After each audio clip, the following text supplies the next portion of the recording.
Good day and welcome to the first presentation of The Political Outsider. The Political Outsider takes its theme from the fact that we have a political figure who does not belong to the establishment, and as a result, he has suffered the greatest political persecution of all time. Such a figure has risen and proven that with a good intention, you can overcome every negativity and evil planning. So, this would be the first edition of our Political Outsider. In our first edition, we will look across different prophecies, some of which you can outrightly debunk as false, fake, or mere speculations, and those we think we see a glimpse of hope. Let's not forget that there are prophecies about a woman rising up to be the President of the United States of America. At the time Trump was contesting against Hillary Clinton, many people looked up to Hillary to be the lady who was going to be the first female president in America. Again, we know of Baba Vanga, the Bulgarian Nostradamus, who predicted that the 44th president of the United States is going to be an African American and will be the last. Well, this is subjected to various interpretations. Some say Barack Obama was to be the last president in America, where many say he is the only and last president of African American descent. There have been many speculations of those indicating that a woman is going to be president, there will be a second Trump term. Well, as of now, we just have to examine the facts, the notion, the way they present themselves. When we look at all this and compare with the prophecies and predictions that have talked of a woman going to be the president, we will want to ask the question, at this point in time, is Kamala Harris an African American? If we stand by the words of Baba Vanga, then she stands no chance of becoming a president. However, there are lots of debate and those who have said she is an Indian. She's never been an African. She only became an African when she was running for the vice president and is now being amplified now that she is running for president. And there are some proofs, infallible or debatable, that have traced her lineage to Irish parents. However, this is not the focus of our discussion. But if she is not an African American, and then there is every possibility that she can be the first female president of America. All odds are open for discussion, debate, and observation. There's a prophecy by a great man of God who talks of a woman rising to the position of authority or even becoming the president, clad in purple.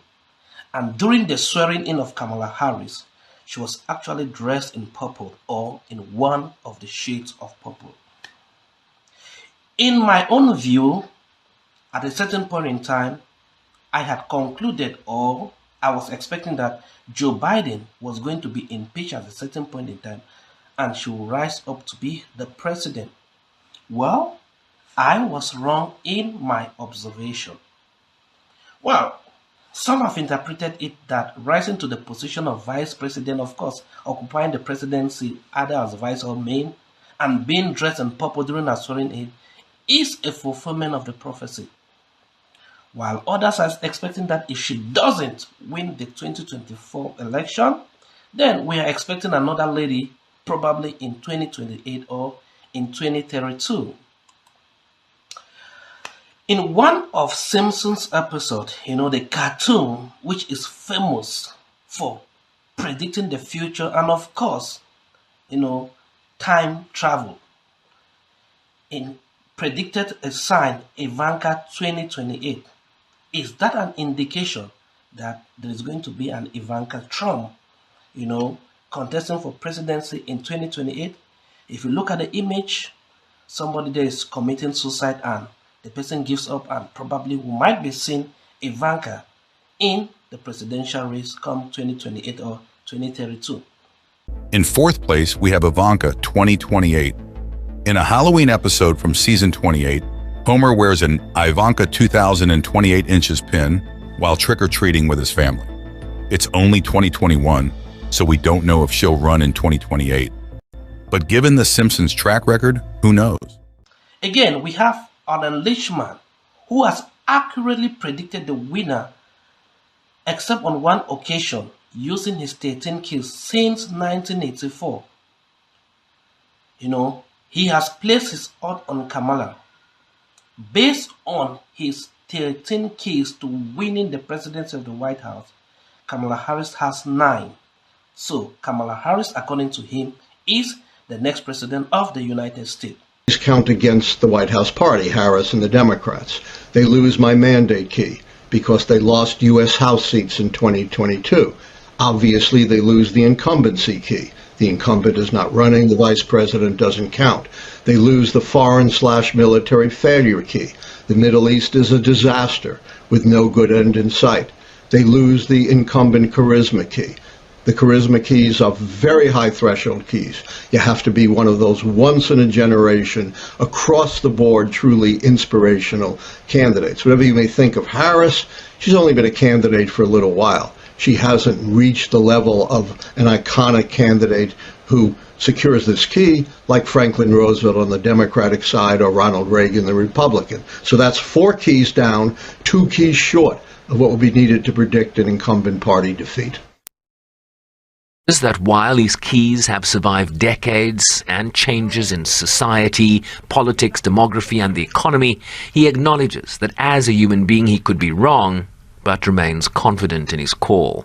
It's always possible there could be such cataclysmic, unprecedented changes to break 160 years of historical patterns. The problem is you never know in advance. What I see in the data, and again, I'm not basing my prediction on it, but to answer your question, it seems to strongly favor Harris in a lot of the swing states for the following reason. This is... However, many have criticized his system, especially when he said on no account should Biden be dropped for another candidate if the Democrats want to win this election. Finally, we will conclude with Brandon Biggs, who has also come up with some accurate prophecy. He spoke of the attempted assassination of Trump and accurately predicted that the bullet was going to pass through the right helix of his ear, through the helix of his right ear, and that after that there's going to be a red wave beginning from Michigan. He went on to say that Trump would inherit a presidency which would be marked by inflation. Are these prophecies true? Is there something we can infer from him? Or are they just mere speculation? Well, let's find out in our maiden edition as we will be analyzing some of these prophecies. He said there's going to be a new wave of patriotism coming out, and that's whenever I saw Trump, and I saw a red wave coming out of Michigan, and then I saw Oklahoma, and there was embers of people, and they were all on they had torches all throughout Oklahoma, and they were raising up these torches that looked like fire, and they were bringing forth a new patriotism upon the nation, and it was being birthed, and it just kept spreading like fire all throughout America. All throughout, and I saw Trump rising up, and then I saw an attempt on his life. This bullet flew by his ear, and it came so close to his head that it busted his eardrum. And I saw he fell to his knees during this time frame, and he started worshiping the Lord. He got radically born again during this time frame. I'm talking.